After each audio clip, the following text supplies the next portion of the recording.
Good morning, everyone. Welcome to NAADSN's Emerging Leaders Series, Panel 6 on Emerging Weapon Threats.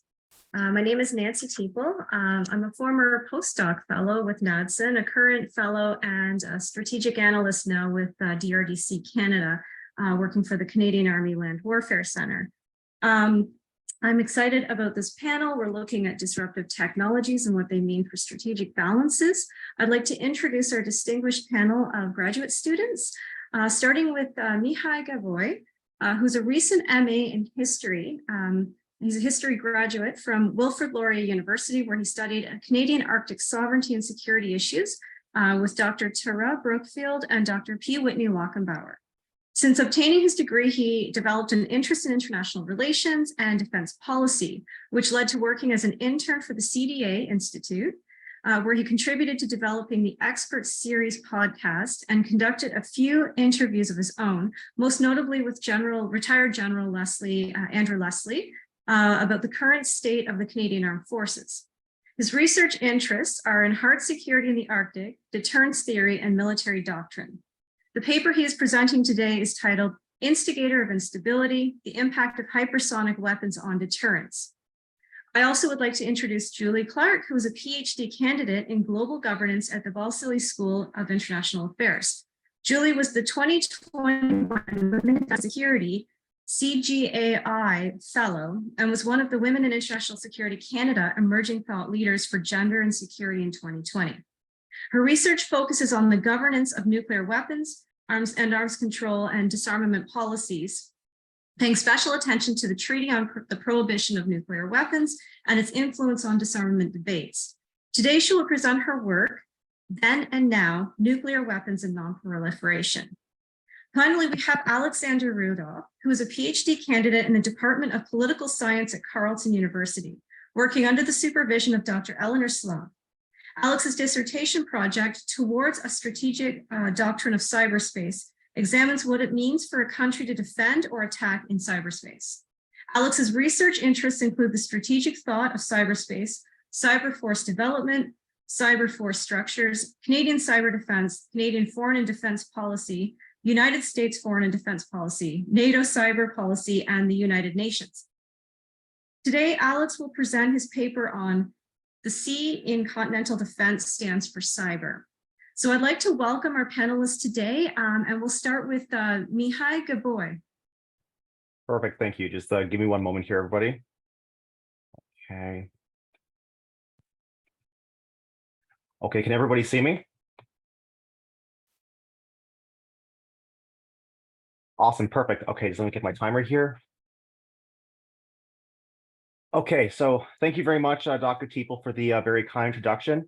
Before I begin, I would very much like to thank NAADSN, Nicole, Gabriella, and the rest of the organizers for hosting this conference and having me here today to present the first draft of the paper exploring what I've wanted to examine for a very long time now. I would also very much like to thank Nancy Teeple for moderating this wonderful panel. Now, what I'm here to speak about today is the question about whether hypersonic weapons can disrupt strategic stability. Now, currently, hypersonic weapons are enjoying a high interest in the continental defense literature, which established that because of their maneuverability, they are very difficult to track, much less intercept, and they also render the North Warning System obsolete, which is one of the motivators for NORAD modernization. And they currently herald the merging of the air and missile defense domains, which would render Canada's current non-participation policy in ballistic missile defense problematic. Now, Andrew Sharon and James Ferguson recently noted that the emerging threat environment and advanced technologies like hypersonic weapons make North America just as, if not more, vulnerable compared to the Cold War, which sparked my core research question here. What are the possible effects of hypersonic weapons on strategic stability? On the strategic level, do they make us more vulnerable compared to the Cold War? And would they encourage Russian and Chinese counterforce strikes against us? Now, some contributions to the recent literature suggest that it is the case, stating its technological capabilities increase the possibility of a disarming first strike on a state's nuclear arsenal, storage sites, and command and control centers. Now, I was very much initially inclined to agree, but I quickly changed course upon realization that these assertions really overemphasize weapon technology, and further research has demonstrated to me that it's very important to incorporate additional factors to determine the likelihood of a first strike. Now, even though hypersonics promise or threaten new capabilities, limitations in surveillance, the US nuclear triad, unclear potential for production, and simultaneous military innovations will severely limit their destabilizing potential. Consequently, I have to conclude that hypersonic weapons would have little to no impact on the strategic nuclear balance, which will actually discourage Russian and Chinese counterforce strikes. Now, before delving into my findings, it's important to first provide a definition of strategic stability and explain my theoretical approach. The most common definition of this term is comprised by an additional two terms, crisis stability and arms race stability. While the latter is very much important, my goal is not to discuss whether hypersonic weapons would cause an arms race or whether we're even experiencing one, because to do so will go beyond this paper's constraints. Instead, I utilize crisis stability because it best describes the situation of mutual vulnerability. As illustrated by Christopher Shiba, this form of stability holds when states, fearing devastating retaliation, deliberately choose to not escalate to nuclear weapons. In other words, if an adversary can absorb a nuclear attack, it can respond just as ruthlessly. Also, because of current development programs by the United States, Russia, and China, this paper envisions a scenario in around 2035 in which hypersonic weapons are already part of American, Russian, and Chinese military arsenals. Now, this emphasis on mutual vulnerability leads us to my paper's second core argument, which proposes that the only way strategic stability can be undermined is if a nuclear power second strike capability is eliminated. A good way to explain this argument is to draw from Thomas Schelling's rules of disaster and chess analogy. The essence is that if white moves their knight or queen onto black side of the board, depending on the situation, black cannot move their queen or knights across the center line, and the same rules apply in reverse. Otherwise, the game ends with disaster for both players, which is considered worse than losing. Theoretically, the best way for black to eliminate white's ability to restrict it from moving his queen and knights freely is to capture white's own queen and knights. Now, for the purpose of this paper, when this freedom of movement is translated into a nuclear power's ability to freely use its arsenal to coerce or even attack its adversary without risking retaliation, the best way for the nuclear power to achieve that is to eliminate its rival's second strike capability. Now, this devastating first strike potential was in the minds of American Cold War era academics like Albert Wohlstetter and Paul Nitze, who feared a Soviet counterforce attack on the American nuclear arsenal would leave the United States vulnerable. Currently, this concern is now being expressed by Russia and China, which explains their opposition to American developments and deployments of missile defenses and high-precision systems. It also explains Moscow and Beijing's hypersonic missile programs because they're viewed as the means by which they can destroy American threats to their nuclear forces. However, it should also be acknowledged that Schelling's rules of disaster analogy, while incredibly useful, is also very limited in describing how a counterforce strike can be executed in reality. In chess, all black needs to do is capture white's queen or knights, but if Russia or China wanted to eliminate the United States' second strike capability, they would need to efficiently and effectively eliminate Washington's retaliatory forces and quickly, which requires additional considerations other than just weapon technology. I should also highly emphasize this paper also emphasizes that this attack is incredibly risky. One wrong move and it fails with disastrous results. Now, for a counterforce strike to be successful, sufficient intelligence is very much needed to discover the locations of an adversary's nuclear force. As Kenneth Waltz explained, in the context of the Cold War, of course, if the Soviets were to launch a first strike that sharply tilted the balance of power against the United States, as Nitze argued, Soviet intelligence agencies would need to uncover the exact location of their targets. Now, the same logic applies today. Even if Russia or China had the military capacity to disarm the United States with hypersonics, they can't do so without knowing where Washington actually holds its nuclear forces. It is possible to obtain this intelligence from satellites, which have been used for that purpose since the Cold War, but their ability to pinpoint the locations of a nuclear power's arsenal to support a disarming attack is very limited, because the only component of a strategic force that can be reliably located are fixed land-based missiles. Nuclear weapons with any mobility decreases the chance of a successful first strike, and this doesn't just apply to ballistic missile submarines, which are essentially all but invisible to satellites. It also applies to some land-based missiles and airborne weapons. Additionally, even though space-based sensors can spot mobile targets, their periodic view very much limits their ability to track them. Now, with that said, it should also be noted that the United States, Russia, and China already have mobile launchers, which will complicate a hypersonic strike. Now, according to James Johnson, using swarms of AI-augmented drones could be another way to not only locate a nuclear power's arsenal, but suppress air defenses and pave the way for hypersonic strikes, conventional or nuclear. However, This claim really much makes light of the likelihood that a foreign object from a competitor state will very much be shot down upon entering North American airspace, as the February 2023 Chinese surveillance balloon incident has demonstrated. It also gives very little consideration to existing countermeasures. For example, not only is the United States aware of the UAV threat, but it also owns the Vampire counter unmanned aerial system. Now, even though it was primarily designed to attack ground targets, it can also shoot down drones with small missiles. Consequently, there will be little chance that adversarial UAVs, AI augmented or otherwise, would enjoy an uncontested environment. Now, this importance of intelligence stems from the fact that targeting American nuclear storage sites, even with hypersonic weapons, will not be enough to disarm the United States. For a counterforce strike to be effective, it needs to successfully neutralize all components of the nuclear triad. Now, when addressing concerns about the vulnerability of land-based missiles, Waltz explained that importance needs to be placed on the whole strategic force, not just a single branch. For example, even if because submarine launch missiles reinforce their land-based counterparts, destroying just ICBMs guarantees that submarines launch ballistic missiles will survive. Bernard Brody has actually expressed similar views as well, explaining that Soviet planners would have been incredibly foolish to not count at around 200 to 300 American ICBMs surviving even a well-coordinated attack, much less the 7,000 to 8,000 warheads from the other two legs of the US triad. Consequently, and in his view and mine as well, it makes little sense to try and destroy one branch without attempting the same for the remaining forces, because the triad is specifically designed to ensure that each leg reinforces the rest.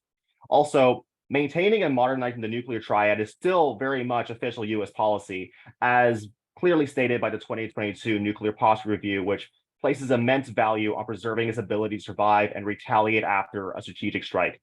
Again, without the intelligence needed to locate and track all three legs of the American force, Russian and Chinese counterforce strikes, even with hypersonic weapons, will still leave the United States with a second strike capability. Now, even if future advances in AI and surveillance allow Russia and China to locate the US's nuclear arsenal, we also need to ask whether they will have enough weapons to inflict a disarming attack. As Waltz explains, a devastating counterforce assault requires launching a significant number of warheads in proportion to an adversary's nuclear force. While he was talking about Cold War era nuclear weapons, the same logic can be applied to hypersonic weapons, because it's very much unclear how many will be available by 2035. As Tong Zhao pointed out, there are contradicting assessments about the potential to manufacture them. On the one hand, Chinese experts believe that because, quote, the scramjet engine used in a hypersonic cruise missile has a less complex structure than a traditional jet engine, unquote, it would cost less to produce. And they also believe that hypersonic weapons would be more cost effective to use compared to current conventional strike weapons that need to be deployed on forward bases. Now, this is in direct contrast to American assessments, which on the other hand, suggest production would be incredibly expensive, allowing only small numbers to be deployed. So without a clear assessment of how many hypersonics would be available in the future, we can't really reliably assess how they could officially target the American strategic force. Now, even in the case that the United States, Russia, and China do field a significant number by 2035, it doesn't guarantee that they will disrupt the nuclear balance. In my view, it would actually be just as possible, if not even more likely, that instead, hypersonic weapons would only signify an evolution in how strategic stability is maintained. For instance, even though Steven Simbala and Adam Lowther have suggested that hypersonic weapons could invite a first strike, they also acknowledge that they're not game changers and noted that, quote, the impact of new technologies is often more evolutionary than revolutionary. Now, finally, there is the concern about hypersonic weapons threatening a nuclear power's second strike capability by targeting its command and control. Now, anxieties of command vulnerability are really not new. In the 1970s, John Steinbrunner, who was very critical of strategic stability's lack of consideration about American command channels, argued that they were actually more vulnerable than its nuclear forces. He also asserted that because only the president had formal authority to initiate a nuclear launch, a carefully planned strike on Washington could cripple the United States' ability to retaliate. Unfortunately, this emphasis on command vulnerability really lacks recognition that a strategic anti-C2 strike risks instigating a nuclear exchange. Now, even though the United States is only pursuing conventionally armed hypersonic weapons, the same can't be said about Russia and China. And even though advanced sensors are being developed to track hypersonic weapons, we can't determine whether an incoming warhead would be conventionally or nuclearly armed, which will lead to issues of ambiguity. We must also consider that hypersonic missile interceptors will very likely be part of future missile defenses, which would be used to counter an anti-C2 strike. As of this past March, the Missile Defense Agency announced that they will shortly begin developing hardware for the Glide Phase Interceptor program. And more recently, on June 14th, Israeli defense contractor Rafael unveiled the Skysonic, claiming that its speed and maneuverability will allow it to intercept hypersonic missiles with quote unquote unmatched precision and stealth. With that said, Russia and China would need a substantial number of missiles to bypass the defenses. However, because of warhead ambiguity, a large barrage threatening the American C2 system could alarm the United States to such an extent it treats the assault as a strategic nuclear strike, and because of compressed reaction timelines, is then forced to launch under attack. In other words, Moscow and Beijing risk being at the receiving end of a nuclear strike that obliterates both states. Now, even though the United States would sustain severe damage in retaliation, Russia and China would have brought on themselves exactly what they were trying to prevent. However, despite all of this, despite the minimal impact hypersonic weapons would have on strategic stability, I am not arguing that they should be dismissed altogether. Instead, my argument is that future studies should instead examine their use at the operational level, such as targeting missile defenses to increase strategic stability, like, at least the Russian and Chinese perceptions of it, where they actually may be more devastating. Again, I must emphasize this, focus should not be limited to just weapon technology. It is very good to identify what the threat is, but identifying the conditions under which they will actually manifest requires examining other factors, especially Russian and Chinese military doctrine. This also requires broadening how we geopolitically perceive the Arctic, which is home to crucial North American defenses like the US anti-ballistic missile base in Fort Greely, Alaska, and eventually the Arctic and polar over-the-horizon radar and crossbow systems in the 2030s, since they would all be potential targets for Russian and Chinese hypersonic strikes if tensions boil over into war.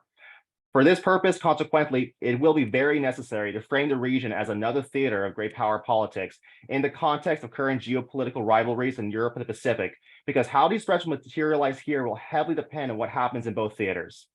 Now, thank you very much for listening to my thoughts. If you really like to get in contact, please do not hesitate to reach out to me via my email or LinkedIn. And honestly, if you'd like to, please feel free to follow me on Twitter. Thank you very much for hearing me out today.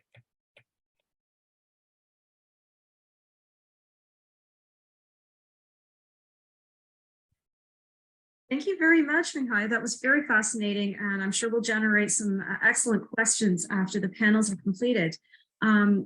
Julie Clark, I'd like to invite you to start your presentation. We're very much looking forward to it. Thank you. Just again, also give me a moment to share the screen.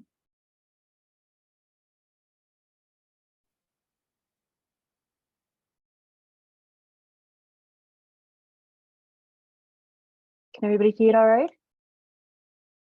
Perfect. Okay. So thank you for having me. So thank you to NAADSN, Nicole, Ryan, Gabriella, and to Dr. Teepley, who's our moderator today. I am going to be focusing a lot more on the non-proliferation side of nuclear weapons, as Mihai already discussed many of the theoretical components and nuclear concepts such as the nuclear triad, and also mentioning Simbala and Waltz as well being key members of the academic sphere within the nuclear realm. So I'm going to be focusing more on the non-proliferation and informing everyone about what is happening within that regard. So before we dive into that, just recognizing the numbers that we have right now for nuclear weapons in the world. So this was from January 2023 from SIPRI. You'll notice on the map that the United States and Russia substantially outnumber the other nuclear weapon states. So the other nuclear weapon states being United Kingdom, France, Israel, Pakistan, India, China, and the DPRK or North Korea. And it is important to recognize this as well. But when we take a look at the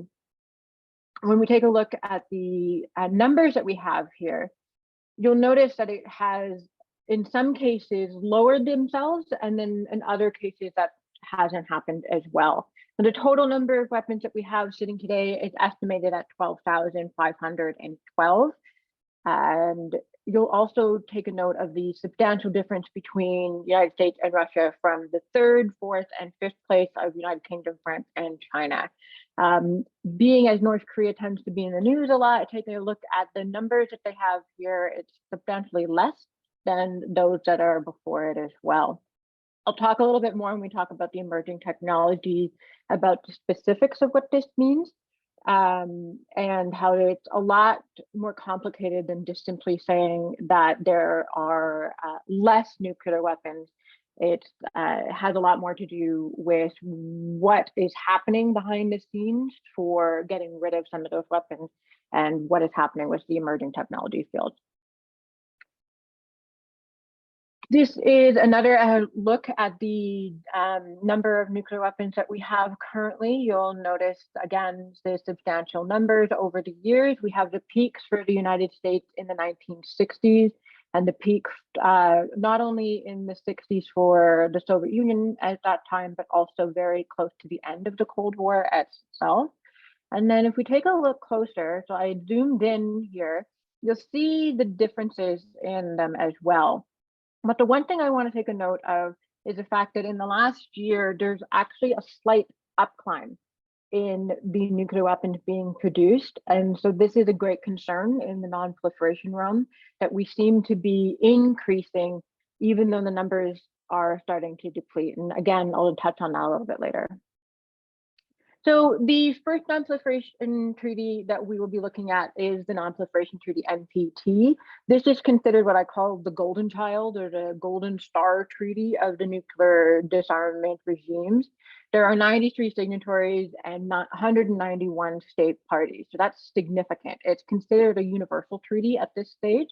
The purpose of the NPT has 3 pillars. Of the 3 pillars, it's to prevent the spread of nuclear weapons and weapons technology. Is to promote peaceful use of nuclear energy via cooperation, and the third one to further nuclear disarmament general and complete. Now, the treaty itself is supposed to have a review conference every 5 years. The most recent one was last August in 2022, which was their 10th review conference. The outcome of the conference, however, failed to produce any substantial changes due to the fact that the war in Ukraine greatly overshadowed much of the discussions. Concerningly was the focus on having, honing in on the importance of having nuclear weapons as a deterrence measure in a conference that usually has more focus in the debates of regarding disarmament and not heightening the proliferation. Equally, it started to signal to, once again, signaled to many of the non-nuclear weapon states and civil societies that there's been a continual lack of progress that has been a decade in the making, creating a lot of, in their opinion, further instability within the world. Most notably, however, of the review conference is from 2010. In 2010, the review conference article 6, number 80 of the final document, expressed concern about the humanitarian consequences of the weapons, which no state would be able to properly address. This ultimately led to a detailed resolution by the International Committee of the Red Cross outlining what that means. And the following year, and then later, the first humanitarian conference in Oslo in Norway in 2013. This conference in Norway brought about the International Campaign to Abolish Nuclear Weapons, or ICAN, which had its beginnings in Australia, and then by this point in 2013 was funded and supported on an international level at this conference. The second conference in Mexico brought home the mounting concerns with cybersecurity, human error, and terrorism, while also reminding us that these weapons do not care for the boundaries of our borders. The final conference in Vienna brought the humanitarian pledge and initiative by Austria, focusing the nuclear debate on its effect on humanity and the need for international cooperation. Now, I pinpointed Article 6 here, which reads, pursue negotiations in good faith on effective measures relating to cessation of the nuclear arms race at any early date and to nuclear disarmament. The reason that I pinpointed this article is that it is a contested point within the NPT that has led to a lot of tension within the non-proliferation community. For some who tend to be supporters of nuclear deterrence and the nuclear alliances as well, of course, including those nuclear weapon states, they indicate that the fact that there has gone significantly less over the years and there has been a dismantling of the stockpile means that these states are engaging in good faith and that they have been reducing their numbers. However, those that criticize the NPT's lack of progress over especially the last decade indicate that to reduce just in good faith is not enough, and that they're actually, by pursuing further technology advancements, they're doing the exact opposite. It also is indicating that the goal of the NPT was to head towards disarmament, not to have the steady trickle effect.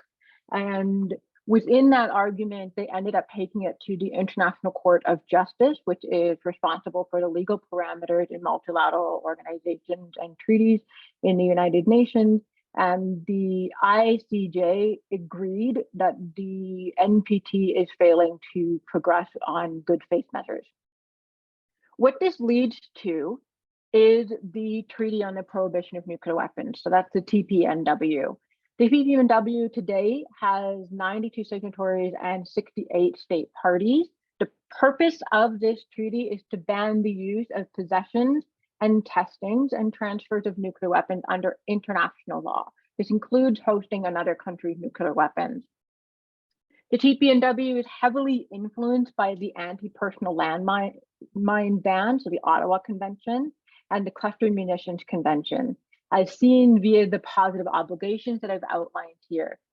It seeks to place nuclear weapons to the same standards as other weapons of mass destruction regimes, such as the Biological Weapons Convention and the Chemical Weapons Convention. The articles that are considered the positive obligations, that's what they call them, is Articles 6 and 7, so victims assistance and environmental remediation. What that would entail is, in part, medical care, rehabilitation, and psychological support. Article 6 and 7 also is unique as it recognizes not only the Hikabushias, which is the survivors of Japan, but also acknowledges those impacted by nuclear tests and related activities, as a disproportionate number of them have targeted our indigenous communities in the world. It acknowledges the impact of ionizing radiation on both people and the environment itself. The TPNW is considered also a feminist treaty for its focus on people, the environment, and its communities, rather moving away from the norms of discussing nuclear weapons through a hyper-masculine militaristic lens as a subject matter focusing on the weapons specifically, instead of looking at what these weapons are actually capable of. So it's bringing the human piece back to the conversation. One of the things to take note as we move forward is we have a progress that is occurring as well. So here we have from the Nuclear Weapons Ban Monitor is what it's supposed to be showing you is that from point of open for signature, many treaties take time before there are multiple signatories and state parties that proceed itself. One of the things I want to draw our attention to, though, is specifically where there are points of spikes in where there's more people joining the treaty and agreeing to it as well, is that it usually is reflective of outside factors that have nudged these countries forward, or the fact that this treaty has officially entered into force, giving it some more substantive legitimacy to it. So for the gray, which is the non-proliferation treaty, so the NPT, we have a big spike in 69-70. So it entered into force in 1970. We have the Operation Giant Lance also, so that's the US Bomber Patrol of the Arctic, which heightened some tension during the Cold War period. And then we have heightened Soviet nuclear tests at that same time. You can see that there's the outside factors as well as the internal multilateral process that's happening that leads to a spike. Again, there's another spike we have later on, and that is when the world has entered into having not just 5 nuclear weapon states, but 6. And of course, later we will get to 9 as time goes on. Similar trends, not as big as spikes are happening with the TPNW, but still it's to indicate that it's still quite new. And so the reason I draw attention to this is because it's to inform people that you don't write the treaty off completely, And whether you agree with it or not, those of us that are in the nuclear field need to engage with this treaty regardless of our positions on it. I can keep mentioning that it is here to stay. It has entered into force. It is a legal parameter. And so to ignore this treaty is to not to engage in the full aspects of the non-proliferation regimes that are in existence today. So what are NATO's stance? Well, NATO's stance hasn't changed a whole lot over the years. And the first statement that they have from 2020, and this statement was given when it was clear that the treaty was going to be entered into force in the new year in 2021. NATO's stance says basically that they object to the treaty, that it does not reflect the current security concerns and challenges, and that it is at odds with the existing non-proliferation and disarmament architecture. They're really pinpointing the NPT in this conversation. This has continued to their most recent summit in 2023. They reiterated again that it stands in opposition to and is inconsistent and incompatible with the alliance's nuclear deterrent policies, is at odds with existing non-proliferation and disarmament architectures, risks to undermine the NPT, and does not take into account the current security environment. So again, it's a very similar message. It hasn't changed. I will note that there was hopes in the community that there would be some slight changes, but it was discouraging to see this, but not surprising. The main concerns I've outlined has come up from my research in conversations. There's 4 main concerns. NATO is concerned that the TPNW prohibits military alliances, that NATO is a nuclear alliance, and so the treaty does not apply as an abolitions treaty. It lacks any safeguards and verification compliance standards, and that it will weaken the NPT. In response, the TPNW supporters have greatly addressed this numerous times. And so for the first one, for the prohibiting of military alliances, there's no place in the treaty where it indicates that military alliances would be prohibited. What it does say is that there may be needs for modifications to their existing nuclear security policies and behaviors around nuclear weapons, and that they need to continue to engage with non-nuclear weapons elements of military alliances instead. So they're simply asking that and stating that they are free to continue their military alliances, but that they need to perhaps start thinking about changing how they approach that. The second one is that NATO is a nuclear alliance. Well, NATO wasn't officially a nuclear alliance till 2010, and it is under the supporters' comments that they encourage NATO to be more flexible, to allow for changes and progress, to deliver on their promises regarding disarmament. For the third comment regarding verifications and safeguards, and this is a big sticking point, specifically for the 2 case studies of my research being Canada and Norway. They indicate that there's no real indications that there's strong safeguard measures and verification. This is not the case, and the NPT, it's important to point out that the NPT itself doesn't have any clear safeguard or verification standards at its time of adoption, and it was understood that these needed to be taken by case scenario. The TPNW, the Treaty on the Prohibition of Nuclear Weapons, however, does, and there's Article 4 towards the total elimination of nuclear weapons, outlines 6 points on how to begin doing this.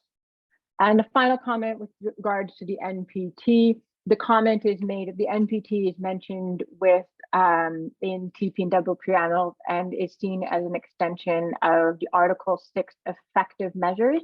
So it's seen for the TPNW is understood to be the next step of the NPT, not in opposition to the NPT.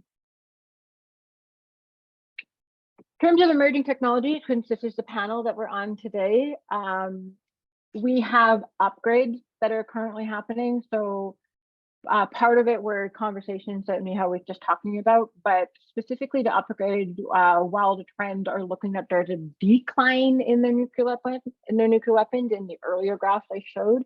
What it actually means is that they're upgrading them to be a better weapon themselves. So for an example, they may be retiring and dismantling 4 old warheads, but they're replacing it with a brand new one, which is perhaps more precise, smaller with a bigger impact, They also could have the potential of higher levels of ion radiation, and they certainly have been built to take into consideration modern detonation compatibility and the ability to upgrade itself, which many of the older ones were not capable of doing.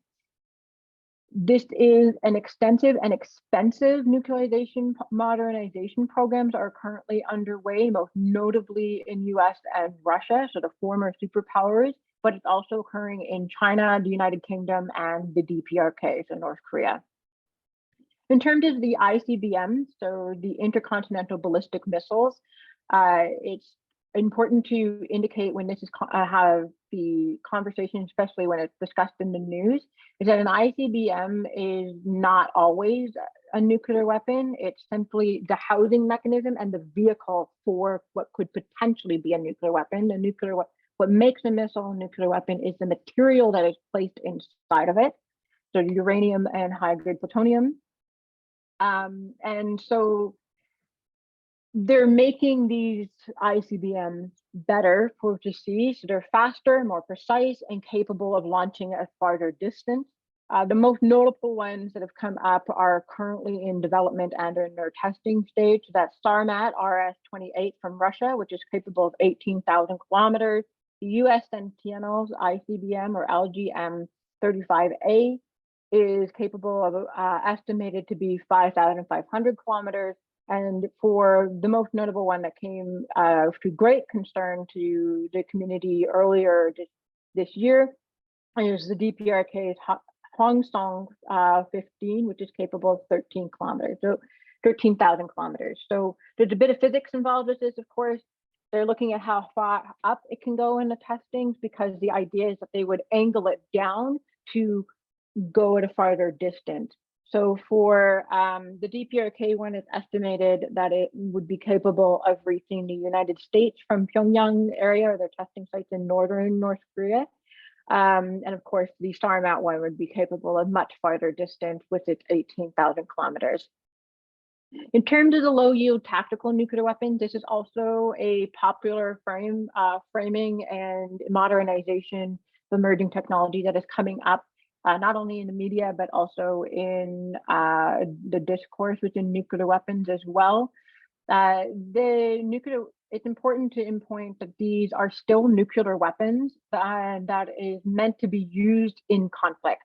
They are designed often to be compact to allow for varied situations, and in some cases are intentionally made with higher levels of ionizing radiation. So ionizing radiation is what leads to radiation poisoning.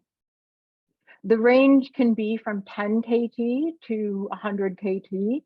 So KT would be a kiloton of TNT. TNT is one dynamite, so there's a kiloton of them. And within the next slide, I really wanted to point out what this means, because I don't think it is articulated very well in the media. They see low yield or tactical nuclear weapons and assume that they're just smaller and they would be perhaps more on par with a everyday missile that we have in our arsenals, but that's not necessarily the case. So we'll see here we have the most notable ones that we know of course, is their impact. We know them very well, whether you're aware of nuclear field or not, is Hiroshima and Nagasaki, which the anniversary is coming up very shortly for August 6th and 8th. And you'll notice here that Hiroshima was 15 kT and that Nagasaki was 21 kT. And that means that the low yield nuclear weapons or tactical nuclear weapons are capable from anywhere from where North Korea's largest one of 100 to just below Hiroshima. So when you're thinking of the impact of what they're talking about these types of weapons being moved around in the arsenal, this is what it's talking about. It's talking about something that is within the realms of what was used in Japan. The early findings that I have from my research itself is I'm taking a look at the two different conversations that are occurring in the non-proliferation and nuclear deterrent security realm. They are not having the same conversation. They tend to be kind of talking past each other. At times they have the same intent. And it's creating tension and a lack of progress within the non-proliferation disarmament community and regime. And so this is really my focus of my research itself, but it is in this to recognize that this is what's happening. Also recognizing that different motivations for individual NATO member states are occurring. So we often think of the NATO alliance as a homogenous group, but it's important to remember that NATO is, while it is a security community, it is made up of individual sovereign nations that have their own thought process. They are approaching the nuclear question and also nuclear disarmament under different parameters. Some states are looking at it from an international alliance compatibility. Some are looking through their domestic politics, what are their people and our parliaments saying? And some are also looking for it in a geopolitical context as well. In terms, the last component, that there's a great concern about lacks of transparency from nuclear weapon states, which is making it very difficult to know how many nuclear weapons there are. And it's also the dismantling of most of the nuclear non-proliferation regimes that are in existence. The NPT is not doing very well, but it certainly is still there. It's still in place. But we are also concerned with the fact that many of the bilateral treaties have been dismantled over the last decade as well. And of course, recognizing the current security climate, this has added to concerns as well. And it does, in every person I've interviewed, it has impacted the conversation, whether it's from the security side or from the non-proliferation side. I think just to draw to a close, one of the comments that was made from our keynote speaker was that technology and global changes continue to occur, but that is the core of security has stayed pretty much the same. So when we're looking at nuclear weapons, unfortunately, it's a reminder that there's conversation that's still happening, is still based in this realist realm of power. But there is a desire from the non-nuclear weapon states community and non-proliferation community to move it towards a cooperative approach as well. And so I look forward to seeing what the research brings forth, and I also look forward to hearing what my fellow panelists have to say. So I thank you for your time, and I turn it back to Dr. Teeple. Thank you very much, Julie. That was a fascinating presentation. I've prepared multiple questions for the Q&A, and I look forward to that discussion. I'd like to introduce now Alex Rudolph to start his presentation. Thank you, Alex.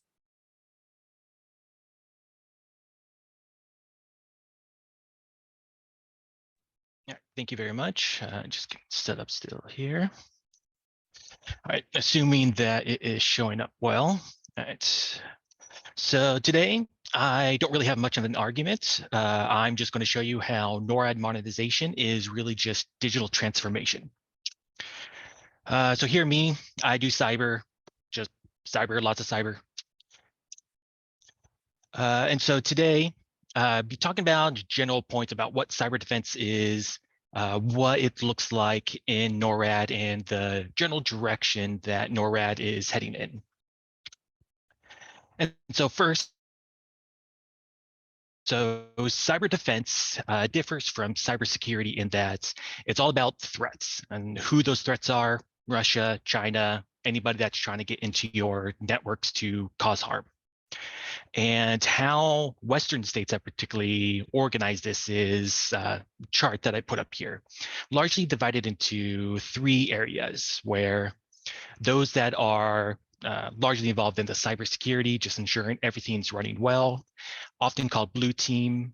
You'll hear these terms, red team, blue team. It's used in a lot of other areas, but it's often used in information security and cyber because of the very different kind of jobs that do exist.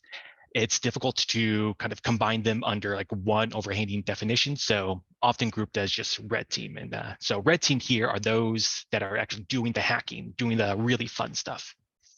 And all of this really describes a tension that's constantly existed in cyberspace. So Russia and China and many other actors are constantly trying to find ways to access US and Canadian military networks for extortion, ransomware, for actually preparing for attacks, for espionage, what have you. And so this is the kind of context that Canada is facing. So let's take a look at what NORAD has to address this. Nothing, so that's easy. Now let's look at the partner assets, which is quite a bit different here. So US Northcom has quite a bit under its purview. So it has a lot of blue teams. It does have a red team part of it if it needs to do some pointy end operations and intelligence. So they actually have lots to do that. If anything comes up, they can easily call on the assets that they have. And they even run the Network Operations Center out of US Northcom. On the 1st Canadian Division side, it's a little bit messier. All that they really have is basic cyber mission assurance, which is essentially making sure things run, making sure that your computer is actually able to be turned on, which in the CAF is a difficulty on its own sometimes. But if anything actually does happen, 1st Canadian Air Division would have to turn to CJOC, which would then have to turn to the cyber forces if anything more advanced needs to occur. Say, if a Canadian network is under an active attack, they would have to request assistance from cyber forces. And all of this is really to protect this. This sort of explainer placemat, as they call it, is supposed to explain what Joint All-Domain Command and Control is about, which from looking at here, you won't be able to tell at all. But really, what Joint All-Domain Command and Control is about is connecting all sensors that exist. And that is at the center of NORAD modernization. We talk a lot about over-the-horizon radar, new threats, but really at the core of what NORAD modernization is trying to connect these new radars, new sensors together to form a common operating picture, to be able to see everything that is coming towards North America and to be able to respond in kind. And how this looks is quite diverse. We've seen the various announcements of what they're doing, and even JADC2 is a big beast on its own. You'll often see, especially in Canadian circles, that talk about JADC2 as if it's a capability. The CDA Institute loves to talk about JADC2 as if it's a singular capability, but really it's a more concept, a strategy of itself on how to make use of the digital assets and sensors that exist. And what the US thought of, let's just connect everything. And they've actually made some progress on this. So let's look at one case study of this, which is Pathfinder. So in 2021, actually no, it's 2020, they thought of an idea. We have all these sensors that we take from, but it's a cumbersome process to analyze them. That's massive amounts of data. So they turn to Kinetica and say, take this data, give us something useful. So what they did is take massive amounts of data from military and civilian sensors, put it through some machine learning. And as a side note, if you ever hear AI right now, really all they're talking about is machine learning. So using machine learning to process all this data and provide a new picture of things they may not have seen before, or really what they're looking at all along, just much faster and more efficient. And so far, it's been quite successful. And I will show you why. So in 2020, they started on the prototype. By 2021, they absolutely loved this thing, that it was already showing benefits of showing threats or potential threats they hadn't seen before, particularly that it was showing certain things that they may have missed before, a domain awareness gap that Jalil Van Herk explained in 2023 when talking about these new balloons that we're now just finally be able to see and be able to shoot down because of a domain awareness gap that was filled. Now, it's not too difficult to connect the dots here, but the reason we're starting to see these balloons and it's a greater concern is because of Pathfinder. And this is really the direction that NORAD is headed in, that we have all this massive amounts of data that we're doing absolutely nothing with. If we are doing it, it's a very inefficient process. So in reality, what JADC2 is all about is a digital transformation, about making use of what digital assets already exist and actually putting them to good use. Now, all of this, of course, sounds quite easy to do.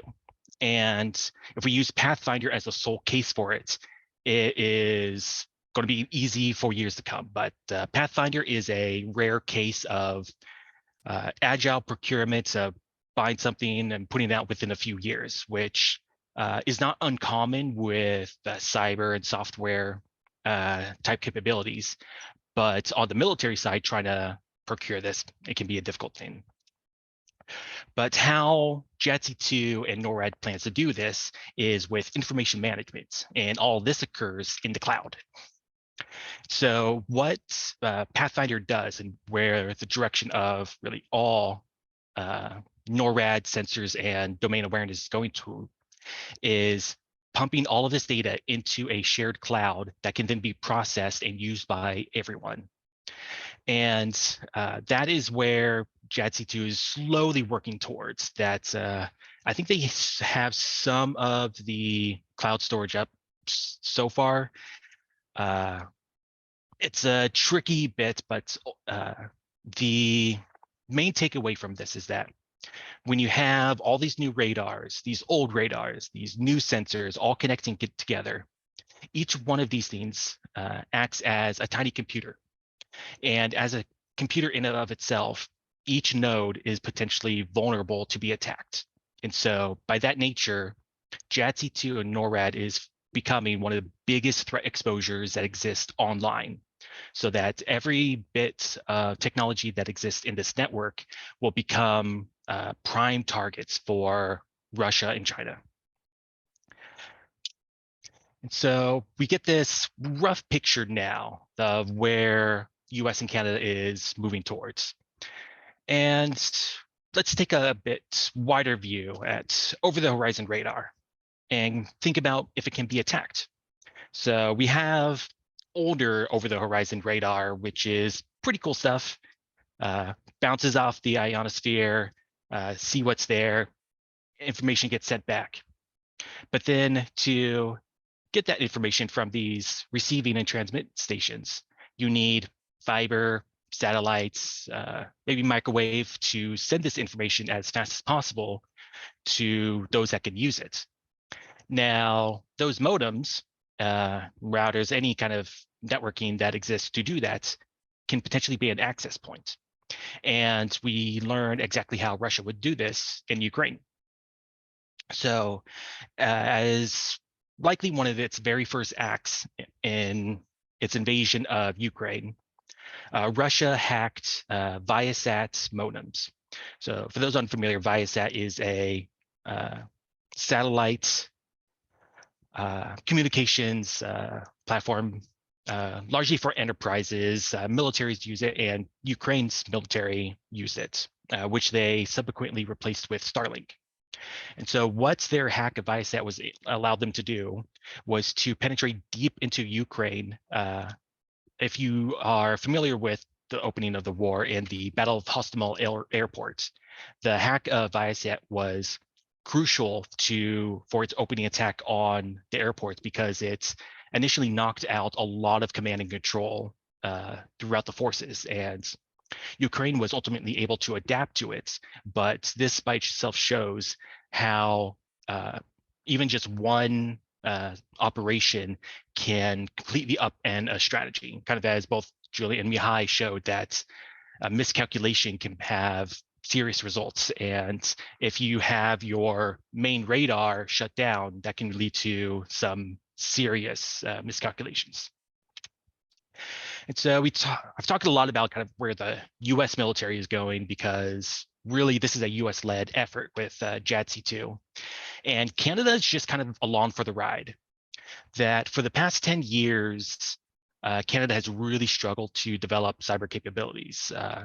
This is both on the offensive side, they have really struggled, and even on just having cyber assets and digital assets to use. As I mentioned, data is really at the core of what JADC2 and digital monetization is. And what the CAF has is a lot of this data, but it's just sitting around not being used. And this is part of where the CAF digital campaign plan comes in, which is a really solid, good plan of trying to digitally transform the CAF by 2030. It's a really ambitious plan that I don't think they'll actually achieve, but it's a good plan by itself. Part of my kind of skepticism to this is D&D just, I don't think, have the capacity to really address this. The CAF, I think they have a really solid, good plan going forward, but D&D just hasn't responded in kind. They stood up the Digital Transformation Office last year, but nothing has really been done with it. From what I have heard, it was basically stood up to the surprise of the CAF, and then nothing else was really done with it. It was always part of a plan, but it was never kind of solidified that, yes, we're going to do this and this is going to be it. On the plus side, the ADM of Info Management, Lynn Bastian, who was there for 10 years, is gone. Bye, Felicia. That is kind of where we're at now. There's not really much is being done. The new cybersecurity plan, we're slowly coming up on 2 years for that. New Minister of Defense is not necessarily going to make things go any quicker. I think in the cyber realm of things, our kind of reaction was similar to others in that Anon was actually making a good effort. There's a big paper trail in terms of how Anon and her office was trying to understand the strategy and operational side of cyber. And based off of Bill Blair's track record, I don't foresee a similar will to really take the time to understand this. And unfortunately, that's kind of where I leave you. That's a lot of this is a big questions for the CAF and how they're going to respond. And much of this isn't actually going to begin until 2025, as they have specifically said, you're on your own until 2025 to try and get yourself sorted to prepare for digital transformation, which is not what you do to prepare for digital transformation. Thanks.